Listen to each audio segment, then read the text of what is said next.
Hi, welcome to Breakfast with Zeesy. I'm your host, Zeesy Powers, and today I'm going to be interviewing Don Miller. Hey, click. I'm here with Don, who's the host of the Dawn Blanche event, which has been going on in various forms for how many years now? Well, in this form, really only 1 year. Only 1 year. Other parties have occurred, but this is a bit bigger, bit Okay, cool. more energy. And so what's the concept behind this event? It's like celebration for artists, Amazing. You know? Perfect. Sounds great. right? So you can do your stuff. You know, there's no pressure. Cool. I have to say, one of the coolest things for me, just like finding out about this event and coming, was that it's not like it's a film festival or it's a music festival. It's an art festival first and foremost, which was totally liberating, because I think for artists a lot of the time you forget that, like, no, a music festival is for musicians and it's about music. A film festival is for filmmakers, it's about film. And like film and art have a lot of intersections, but for the most part, if you're talking a film festival, you're talking like strict narrative stuff. Experimental stuff is always like the fringy weird thing. And this was really more about like, just art. Well, anything goes though, but it's like anything becomes like food. The food was to me the food was amazing. The most beautiful art part. It's such I'm actually just looking around. Show. Speaking of art, I need my breakfast, so I had to just grab. This is a breakfast show. It's a breakfast show. This is a breakfast show. We have Get your watermelon. Guys, was the art this weekend good? Amazing.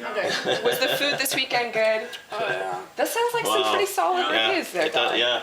So that's sweet. I do have another question for you. Like, have you ever been to the Nuit Blanche event? Any of them in Toronto or anywhere else? I have been.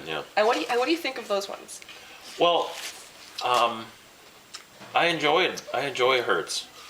I like herd mentality, herd situations. Okay, cool. I had a great time. Okay, awesome. You know, cool. It's like going to malls, eh? You know, when you enter, and there's a weaving of people, and you go where the fun. crowd's going.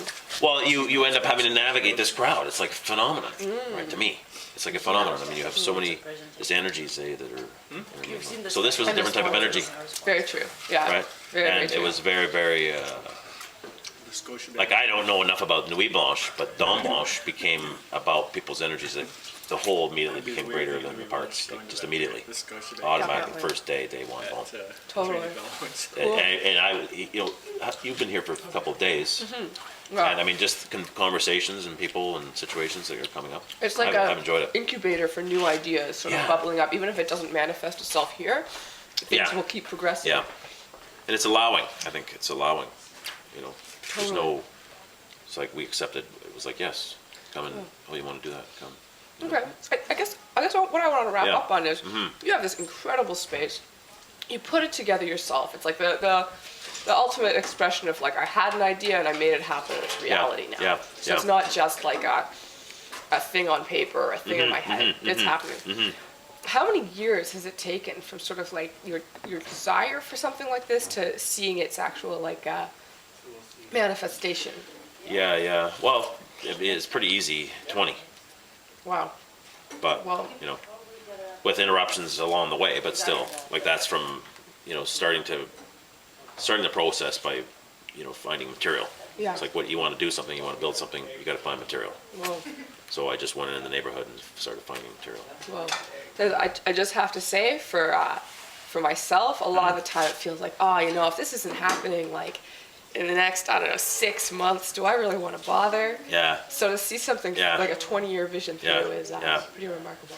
Well, I think that it's that also the translation of what's in your head, right? And saying, well, no, I'm not going to let that go, like, because it can take you places that aren't necessarily where you want to be.